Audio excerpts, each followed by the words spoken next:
23 years old ako nung bagong lapag ko dito sa Dubai.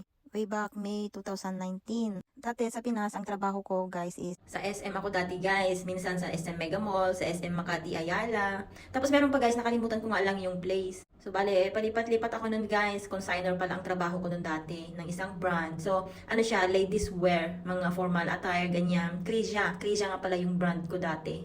Mga panahon na yun guys, ayun, single mom na tayo noon dai. So ayan, mag-isa lang tayo sa buhay, wala tayong katuwang. Lumalaki na din yung anak ko dati, tsaka nag-start na siyang mag-aral. So kulang na talaga yung aking sinusweldo.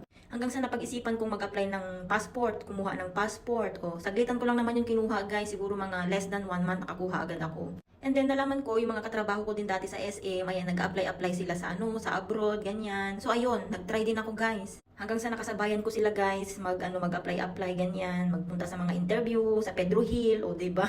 Tapos ang maganda pa dun guys is lahat kami guys, 3 kami noon ng mga katrabaho ko is natanggap kaming pare-pareha sa iisang kumpanya. Kaso ang problema guys, nung once na nakarating na kami dito sa ibang bansa, magkakaibang kami guys, place. Ako sa Abu Dhabi, yung isa sa Sharjah, yung isa sa Dubai, o 'di ba? Tapos hindi pa kami yan sabay-sabay na nakarating dito. So ayun, sa pagdating ko dito, syempre mag-isa ka lang, wala kang family, wala kang kaibigan. As in talagang bonggang mag-a-adjust ka dai. Yung sobrang saya nyo kasi parehas kayong natanggap o kahit papano may mga kakilala ka na agad, may mga kabanding ka na agad. Kaso pala pagdating na dito, wala na kasi hiwa-hiwalay na kayo. So panibagong malaking adjustment talaga sa yugto ng buhay mo guys kapag once na nag-abroad ka. Back to zero. So pagdating ko dito guys, sa Abu Dhabi pala ako dati na-assign. First trabaho ko sa Abu Dhabi. Bale, ang sahod namin noon guys is nasa 1,400 dirham o 'di ba? Pero nung mga panahon na yun guys, is malaki na yung halaga nun guys. Kasi libre naman yung accommodation, libre na yung transpo, bali pagkain mo na lang talaga yung gagastusan mo. Pero kahit ganun guys, hirap na hirap ka pa rin talagang i-budget. Alam nyo ba guys, nung unang lapag ko dito, naiyak ako nun dati guys. Kasi ganun pala talaga kapag nang ibang bansa ka na, ang hirap, hindi pala siya madali talaga. Mahuhomesick ka ng bongga-bongga, marami kang mga bagay na kailangan mong i-adjust kasi nasa ibang bansa ka, kailangan mong makibagay sa lahat. Pero so far, dahil ako yung tao din talaga na, kalog talaga ako guys. So talagang nakikisama talaga ako sa aking mga bagong katrabaho dati, ganyan. Tsaka nagiging kaibigan ko rin talaga sila. Sabi pa nga nila sa akin, parang seryoso daw ng aking buhay. O diba? Sa seryoso kasi pagmumukha ko minsan guys. Pero pag once na nakilala mo na talaga ako, kalog talaga ako guys kapag once na naging komportable na rin ako sa iyo, ganun. Kaya halos lahat ng mga nagdaang mga katrabaho ko, mga kaibigan ko, ayan, close na close kami ng mga yan guys. Hanggang ngayon nga, may mga pa rin kami, may mga messages pa rin kami sa mga isa't isa. So anyway, back to usapang buhay tayo guys. So pagdating ko nga dito guys, hindi talaga siya madali. Dito mo talaga marirealize yung realidad ng buhay. Kaya ang hirap maging breadwinner mga zay. Ako nga pala ay isang breadwinner sa aming pamilya. So halos lahat talaga sa akin umaasa yung aking family. Hindi madali mga zay. Kasi darating yung point na kahit mag-ulam ka ng sardinas talaga, basta may pera ka lang may padala sa Pinas, okay na yun guys.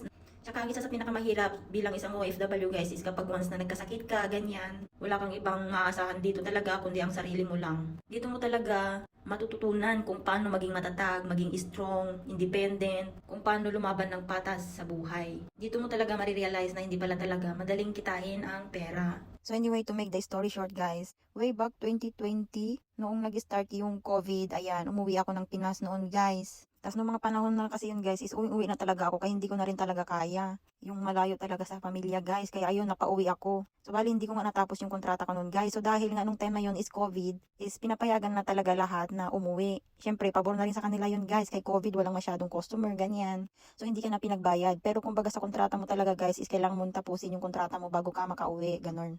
Pero dahil nga COVID guys, ayan, hindi na nila kami pinabayad, ganyan. Tapos binigyan ka pa nga ng gratuity, diba, bongga. So ayan na nga, umuwi ako ng Pinas hanggang sa naubos yung ipon ko mga zay. Tapos gustong-gusto ko na naman ulit bumalik dito. So dahil nga COVID, hindi ka makaalis kaya nagsarado man yung ating diba, bansa dati, bawal ang tourist, ganyan, bawal lumabas ng bansa. Talagang ka lang dati, bahay ka lang talaga dati guys. So bali natenga nga pala ako ng mga 1 taon guys sa Pinas. So way back November 2020, ayun na nga guys, nakabalik na ulit ako dito. So pagkabalik ko nga dito guys, yung work ko is sa Dubai. So, bali mga 1 month lang naman ako dun guys for training. And then after noon, ayan, nilagyan na nila ako sa Abu Dhabi kasi Abu Dhabi visa talaga yung pinigay sa akin. So anyway, pagbalik ko nga dito ulit sa ibang bansa guys, ayun, back to zero ulit, diba? Panibagong adjustment ulit, ganyan. Panibagong ipon. So dahil nga naubos yung ating unang ipon guys. Kaya nung mga panahon ngayon guys, sabi ko sa sarili ko noon, pag nakabalik ako ulit ng ibang bansa, hindi na talaga ako uuwi, charot. Hindi na talaga ako magsisettle ng hindi talaga kalakihan ang ipon by kumbaga Ang mahal na rin kasi ng bilihin dyan sa Pinas, guys. Isang ano mo lang, labas mo lang ng bahay, o, diba? Kalas, tapos ang pera. So anyway, ayun na nga guys, nag-start na ako mag-work ulit. Hanggang sa matatapos na yung aking 2 years contract sa pangalawang company ko dito sa UAE. Tapos, diba, like what I said on my previous vlog, yun yung time na pa-renew na sana ako guys. Kaso yung company namin hindi na reach yung target nilang sales. So ayun, lahat ng magre-renew is hindi na nila i-renew, o diba? Ganun yung buhay dito guys. Walang permanente dito sa ibang bansa.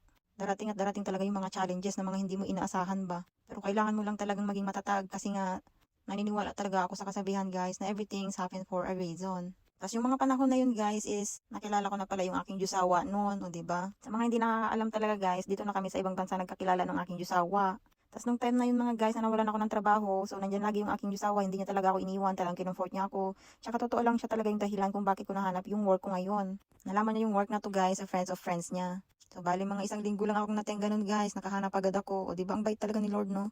Tapos ang maganda pa dun guys, pinalitan niya ng mas magandang opportunity, yung talagang mag-growth ka. Tapos mapapasabi na lang ako nung mga time na yun guys, kaya pala ako nawalan ng trabaho kasi may darating na mas maganda, o diba?